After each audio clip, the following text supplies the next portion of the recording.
Stop before you do anything else. Before you scroll, before you click away, I need you to look at your hands for 1 second. Those hands, the ones holding your phone right now.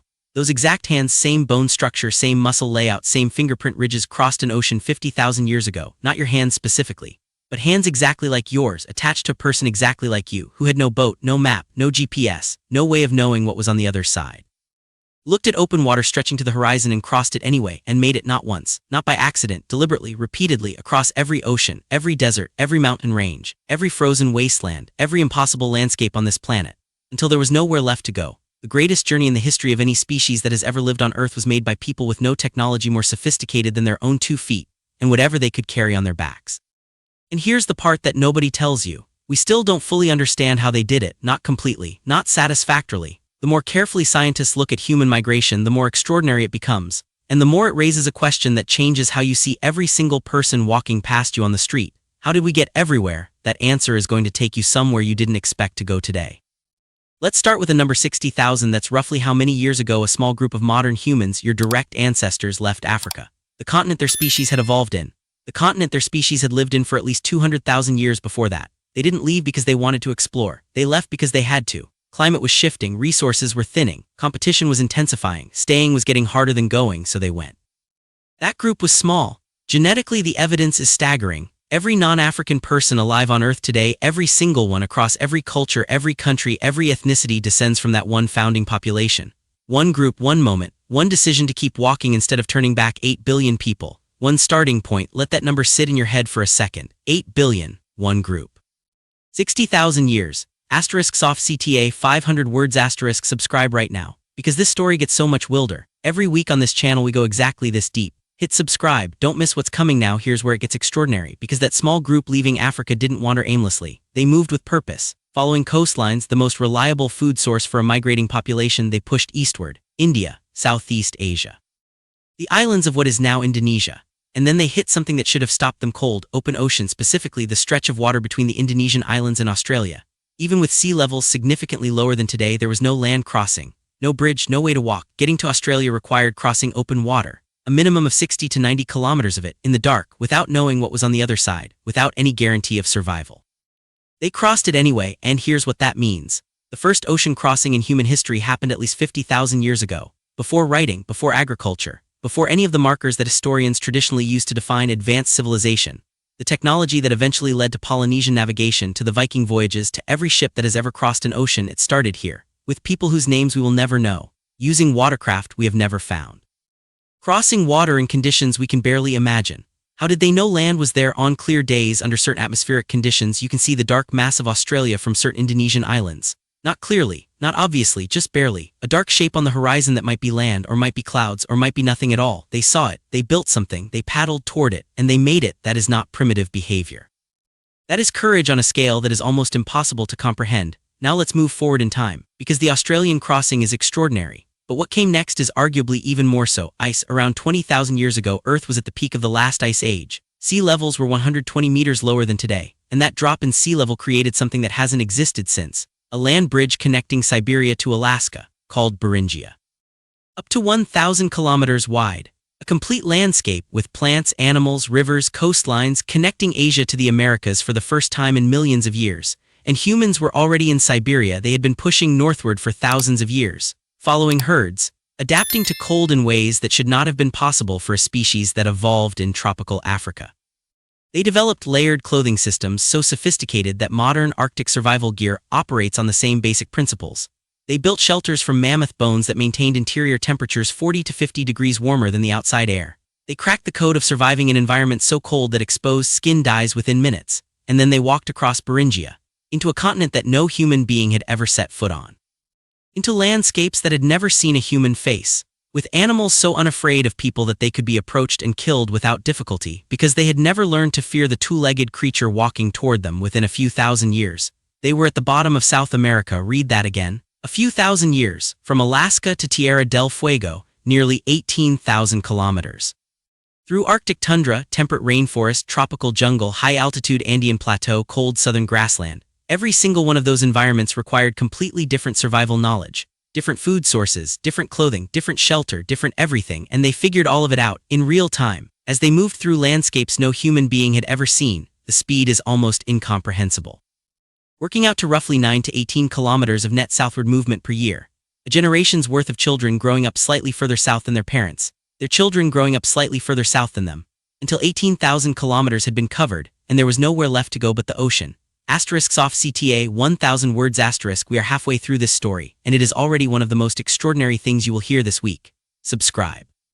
It's free, it helps the channel, and it means you'll never miss one of these. But here's where the story takes a turn that most history videos skip entirely. Because the land migrations, the walk out of Africa, the crossing of Beringia, the push to the tip of South America, those are extraordinary, but they pale in comparison to what happened in the Pacific. The Pacific Ocean covers more than 30% of Earth's total surface area. It contains more water than all of Earth's landmasses combined, and scattered across it, thousands of miles from any continental landmass, are tiny islands.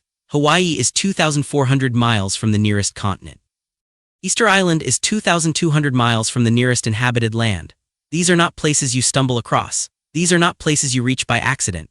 These are places that should have been permanently, completely, forever unreachable without modern technology, and yet, humans reached every single one of them.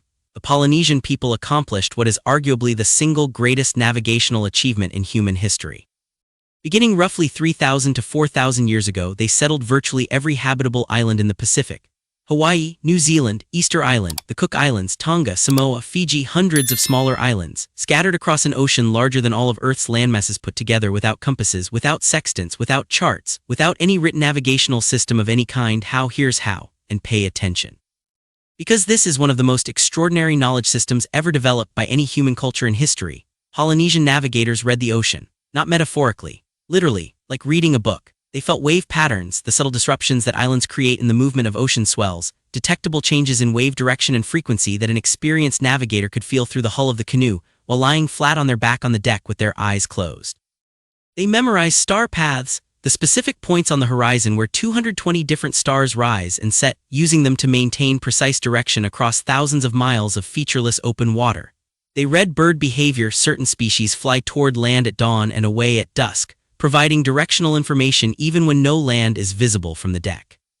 They read cloud formations. Islands generate specific cloud patterns due to the heat differential they create, visible from distances far greater than the island itself can be seen. They read ocean color, water temperature, the behavior of specific fish species, the smell of specific winds, the bioluminescence patterns in the water at night. Every single one of these signals was memorized, not written down, not recorded in any format that survives, memorized, held in human minds. Transmitted through years of apprenticeship and oral instruction from master navigator to student. A knowledge system so sophisticated that modern navigation researchers spent decades trying to reverse engineer it. The reconstruction of traditional Polynesian navigation techniques, and the successful voyages of the reconstructed traditional canoe hokula across thousands of miles of Pacific Ocean using only traditional methods, proved definitively that these techniques work. They are real.